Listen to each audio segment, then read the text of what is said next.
Today we will be looking at Super Mario Maker 2 on the Nintendo Switch.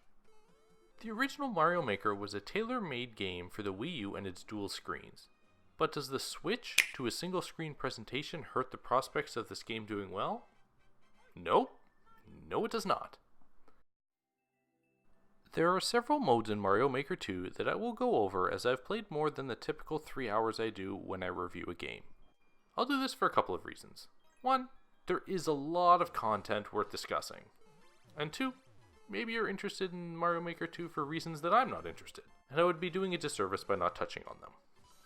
I've done my best to keep this review short while describing the whole package. So let's dive into it, starting with the story mode. The story's pretty basic. Peach's castle has been deleted, and it's up to you to collect enough coins through completing levels given by Toad and racking up coins within those levels to pay for upgrades that will rebuild the castle. Some of the ideas on these levels are super creative. I really enjoyed playing these levels that have been created by Nintendo, and some are so clever it really opens your mind as to what you yourself can create in the game.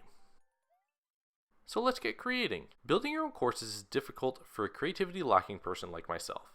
Having played some levels before hopping into the course created will greatly benefit you.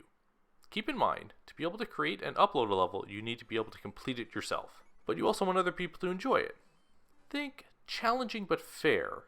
A tough course that can only be cleared if you discover a hidden block might not entice others to continue playing it, if you want your course to stand out amongst the masses after you upload it. Thankfully, there are aids and tutorials to help you along in your creation process. I got stuck on a couple of things that it was not immediately clear on how to execute what I specifically wanted, but once I went through some tutorials, it cleared things right up. Playing courses from other people is where the bulk of your time with Mario Maker 2 is likely to be spent. There are several ways to dive into user-created courses. If you want the least amount of frustration, I would stick to the top-rated courses in the course world.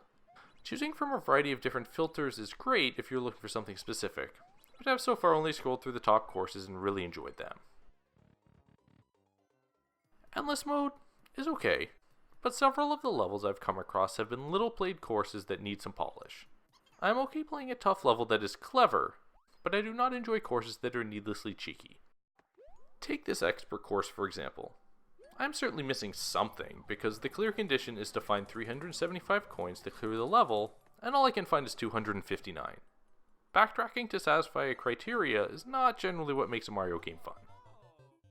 The mode that I've been having the most fun and frustration with is the online mode. Playing against 3 others in a race to the end of the level is a great experience. Sometimes you do play levels that are a little bit too simple and that are not really optimized for 4 players, so feel free to boo those levels after you finish them. This is presumably to filter out courses so others don't have to struggle through a poorly optimized or bad course in the future. The frustration comes from what shouldn't come as any surprise to anyone who's tried to play other online Nintendo games as soon as they come out, which is that the online service lags at points where the game feels unplayable, which really dampens a great mode. It's a shame, because now that we have to pay for Nintendo Online, I would expect to have little to no interruption in my online experience. But here we are, in 2019, and Nintendo cannot seem to get their online right. There's also an option to play online co-op, where you work as a team to complete a level. I've played a couple courses, but the levels again are really not optimized for this mode just yet.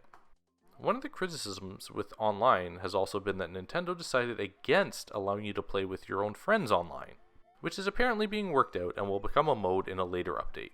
Playing against 3 friends is available to play on a single television, but I have unfortunately not been able to give this mode a try. I have loved playing Mario Maker 2. As long as people continue playing and creating, which I do not expect to let up for at least the next several months, this game will be infinitely replayable. As creators become more familiar with the tools and behaviors of the level creator, available levels are only going to get better, and hopefully, by that time, the servers will improve and multiplayer will be seamless. If you have ever played and enjoyed a 2D Mario game at any point throughout your life and own a Switch, I cannot recommend this game enough, as it effectively puts the end to ever needing to purchase another 2D Mario game again. And finally, be sure to check out the level I created while filming this review. The level ID is on screen, and I believe it's a fair multiplayer level, but I'd also love to hear what you think about it. Thank you for taking the time to watch my review. If you enjoyed it, please be sure to like down below, and if you'd like to be notified of new content, subscribe to SirLink Gaming.